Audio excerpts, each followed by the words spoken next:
Morning বন্ধুরা, তোমরা সবাই কেমন আছো? আশা করব নিশ্চয়ই খুব ভালো আছো। আমরাও কিন্তু বেশ ভালো আছি। আমি মলি, আজকে আবারও একটা নতুন ভিডিও নিয়ে তোমাদের সামনে হাজির হয়ে গেছি। তোমাদের সকলকে এই ভিডিওতে জানাচ্ছি অনেক অনেক স্বাগত। স্কিপ না করে পুরো ভিডিওটা কিন্তু দেখার অনুরোধ জানাচ্ছি তোমাদের। আজকে হচ্ছে বৃহস্পতিবার, এখন ঘড়িতে বাজে 9:25।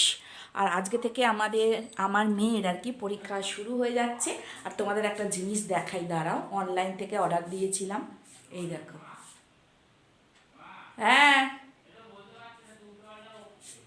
এই দেখো, এই পর্দাটা আমি অনলাইনে দেখে আমার এত পছন্দ হয়েছিল, তোমরা ঠিক ভালো বুঝতে পারছো না।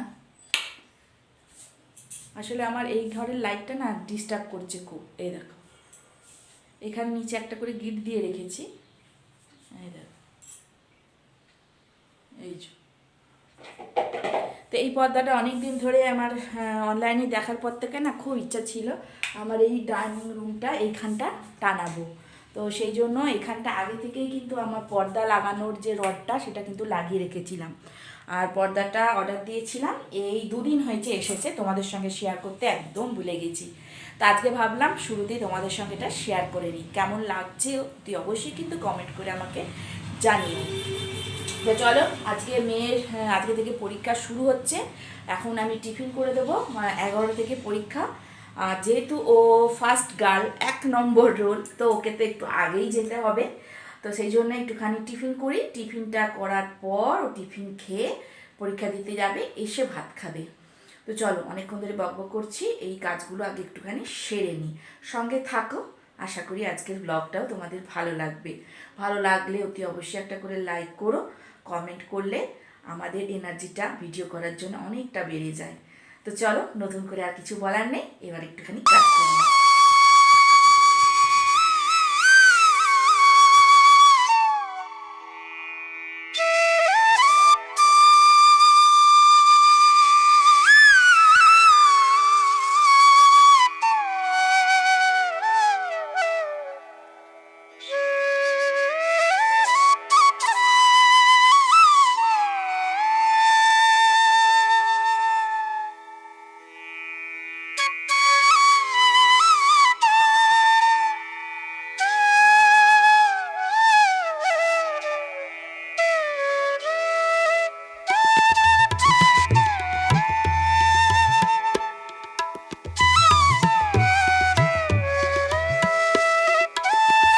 তো বন্ধুরা, এখন আমি চলে এসেছি রান্নাঘরে। সকালের টিফিনটা জোগাড় করার জন্যে ব্যস্ত হয়ে পড়েছি। সকালে তোমাদেরকে তো বলেইছি আজকে আমার মেয়ের পরীক্ষা। তো সকালবেলা ও টিফিন খেয়ে যাবে। কালকে রাত্রিবেলা একটুখানি মটর ভিজিয়েছিলাম, সেই মটরটা সিদ্ধ করতে দিয়েছি। আর এখানে দেখো, একটুখানি নারকেল কেটে নিচ্ছি, আর তার সঙ্গে কেটে নিচ্ছি এখন পেঁয়াজ। আমি যে মশলাগুলো স্টোর করে রাখি তার মধ্যে পেঁয়াজ বাটাটা শেষ হয়ে গেছে, তাই জন্য এখন একটুখানি বেশি করে পেঁয়াজ বেটে পেঁয়াজ বাটা করে নিলাম, মানে পেঁয়াজ কেটে পেঁয়াজ বাটা করে নিলাম স্টোর করার জন্য। আর এখন কড়াইয়ের মধ্যে তেল দিয়েছি, তেলটা গরম হয়ে গেছে। তারপরে দিয়ে দিয়েছি নারকেলের টুকরোগুলো। এরপর যে আটাটা কিনে নিয়ে এসেছিলাম সেটা দেখো এই ড্রামটার মধ্যে ঢেলে রেখে দিচ্ছি। এই ড্রামটায় আমি আটাই রাখি। তো আটা একদম শেষ হয়ে গেছিলো, তাই আটা এনে রেখে দিলাম। আর এখন আমি করে নিচ্ছি গরম গরম রুটি। তো আজকে টিফিনে আমি করলাম ঘুগনি আর গরম গরম রুটি। আর মেয়ে এদিকে পরীক্ষা দিতে চলে গেছে, বিছানার মধ্যে বইপত্র ছড়িয়ে ছিটিয়ে রেখে গেছে। তো সেটাকে এখন দেখো সুন্দর করে জায়গা মতন গুছিয়ে রেখে দিচ্ছি। ওদের বইপত্র গোছানোর দায়িত্ব কিন্তু আমার, ওরা শুধু ছড়িয়ে ছিটিয়েই রাখতে জানে। তো যাই হোক, এখানে দেখো বইপত্রগুলো আমি ঠিকঠাক করে গুছিয়ে রেখে দিলাম। দিয়ে এবার গোছাতে হবে আমাকে বিছানাটা। তাই বিছানাটা গোছানোর জন্যে চলে এসেছি। আর গদিটা বারবার পিছনের দিকে চলে যায়, জানি না কেন, কিভাবে। তাই গদিটাকে একবার সামনের দিকে টেনে নিলাম, নিয়ে এরপরে বালিশগুলো সুন্দর করে গুছিয়ে নিলাম। নিয়ে তারপরে বিছানাটাকে চলো এরপরে ঝেড়ে নিই। ঘরের মধ্যে বিছানাটা এমন একটা জিনিস যেটা সুন্দর করে টান টান করে গুছিয়ে রাখলে ঘরটার লুকটা অনেকটা পাল্টে যায়, দেখতে খুব সুন্দর লাগে, সে যেমনই চাদর হোক না কেন। তার সঙ্গে টিভি র্যাকটাও আমি এখন ঝেড়ে নিচ্ছি। টিভি র্যাকটার মধ্যে ধুলো পড়ে, যেহেতু খাটটা কাছাকাছি রয়েছে। ধুলো যখনই ঝাড়ি তখন এই টিভিটার মধ্যে হালকা ধুলো এসে পড়ে। তো সেটাও আমি দেখো সুন্দর করে এখন মুছে নিচ্ছি। এটা প্রতিদিন করতে পারলে খুবই ভালো হয়, কিন্তু প্রতিদিন তো সময় পাওয়া যায় না, সেই জন্য একদিন ছাড়া একদিনই আমি করে থাকি। তো চলো দেখো এখন আমার এটা পরিষ্কার করা হয়ে গেছে। এরপরে চলো আবারও চলে আসলাম আমি রান্নাঘরে। বসিয়ে দিলাম ভাত, একদিকে হচ্ছে ভাত আর একদিকে বসিয়ে দিলাম ডাল সিদ্ধ করতে। তারপরে ভাবলাম এই সময়টা গিয়ে জামা কাপড়গুলো একটু বাইরে মেলে দিয়ে আসি, কারণ ভীষণ কড়া রোদ উঠেছে বাইরে। তো জামা কাপড় নিয়ে চলে আসলাম বাইরে মেলার জন্য। তাই পাশে যে থাকে, যার সঙ্গে আমি সবসময় গল্প করি, তার সঙ্গে একটুখানি গল্পও করে নিলাম। এই যে তোমাদেরকে বলি না, বৃষ্টি হলে আমার খুব অসুবিধা হয়, এই ঘরের মধ্যে সীমিত জায়গার মধ্যে সব কিছু করতে হয়।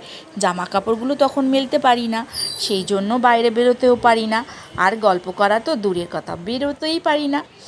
আর যেদিনকে রোদ থাকে ভালো, সেদিনকে দেখো কি সুন্দরভাবে বাইরে জামা কাপড়গুলো মেলার সাথে সাথে গল্পটাও করে ফেলি। চলে আসলাম আবারও রান্নাঘরে।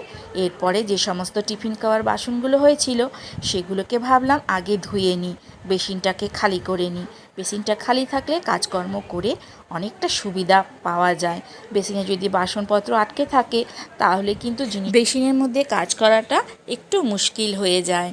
যেহেতু আমার বেসিনটা একটু ছোট, সেই জন্য ওই ছোট বেসিনের মধ্যে যদি বাসনপত্র আটকে থাকে তাহলে অন্যান্য কাজ করতে অসুবিধা হয়। ফ্রিজ থেকেও মাছটা বার করে দেখো নর্মাল জলের মধ্যে ভিজিয়ে রেখে দিলাম। আর এখানে ডালটাও আমার ফোড়ন দেওয়া হয়ে গেছে। এরপর করে নিচ্ছি বাঁধাকপি মাছের মাথা দিয়ে। তো বাঁধাকপিটা দেখো এখন এর মধ্যে দেব, জল ঝরিয়ে রেখে দিয়েছি সাইডে। আর এখানে মাছের মাথাটাকে মশলা দিয়ে কষিয়ে নিলাম। এরপরে দিয়ে দেবো এর মধ্যে জল ঝরানো বাঁধাকপিটা। একটুখানি সিদ্ধ করে নিয়েছি, মানে ভাপিয়ে নিয়েছি। যেহেতু বাঁধাকপি ফুলকপি একটুখানি গ্যাসের সমস্যা হয়, সেই জন্য বাঁধাকপিটাকে একটুখানি ভাপিয়ে নিয়েছি। আর তার সঙ্গে কটা আলুও একসাথে ভাপিয়ে নিয়েছি। এই আলুগুলোকে যখন কপির মধ্যে একটুখানি ঘেঁটে দেবে, দেখবে কপিটা অনেক গুণ স্বাদ কিন্তু বেড়ে যায়। তো যাই হোক, এখন দেখো আমি একটুখানি ভালো করে নাড়াচাড়া করে নিচ্ছি। করে নিয়ে এটাকে এবার দিয়ে দেব ঢাকা। এটা কিছুক্ষণ হতে থাকবে, তারপরে আমি ঘরদোর ঝাড় দিয়ে নেব। তো চলো আজকে দুপুরবেলার লাঞ্চ মেনুটা তোমাদেরকে বলে দিই। আজকে করেছি ভাত, ডাল আর মুসুর ডাল করেছি, বাঁধাকপি করেছি মাছের মাথা দিয়ে, মাছের কালিয়া করেছি আর চাটনি। এখন কিন্তু সন্ধ্যাবেলা, সন্ধ্যা টন্ধা দেওয়া হয়ে গেছে। আর মেয়ের যেহেতু পড়া এখন একটুখানি লেটে, সেই জন্য অনেকগুলো কাজ কিন্তু আজকে আমার হয়ে গেছে।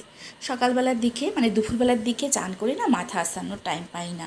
তো সন্ধ্যেবেলাটা দেখো এখন একটুখানি মাথাটা ভালো করে আঁচড়ে নিলাম। নিয়ে একটুখানি দেখো মাথার মধ্যে সিরাম মাখবো।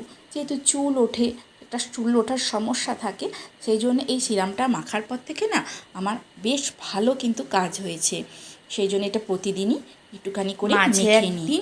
ফেসিয়াল করেছিলাম, সেই যে তখন আমি কানেরগুলো খুলেছিলাম, তারপর থেকে কিন্তু এই কানেরগুলো একদমই পরা হচ্ছিল না। তোমাদের দাদা কিন্তু বহু আমাকে বকাবকি করেছে, কীরকমভাবে সেজেগুজে থাকো তুমি, যে কানের দুলগুলো পরতে তোমার টাইম পাও না।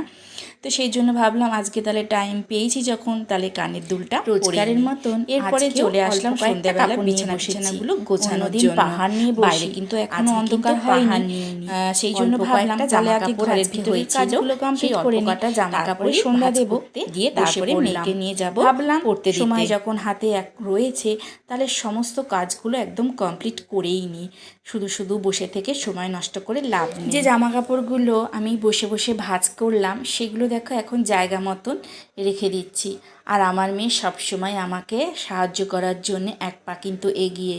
ও মাকে কিভাবে সাহায্য করবে, সারাদিন দেখে তো মা কাজ করছে, এটা সেটা করছে। তো তারপরে দেখো আমি একটুখানি যেহেতু সেলাই ফোড়াই করি, সেই জন্য সেলাইয়ের কাজটা নিয়ে বসে পড়লাম। এটা একটা নাইটি সেলাই করতে হবে, দিয়েছে একজন সেলাই করার জন্য। তো আজকে এইটুকুই থাক।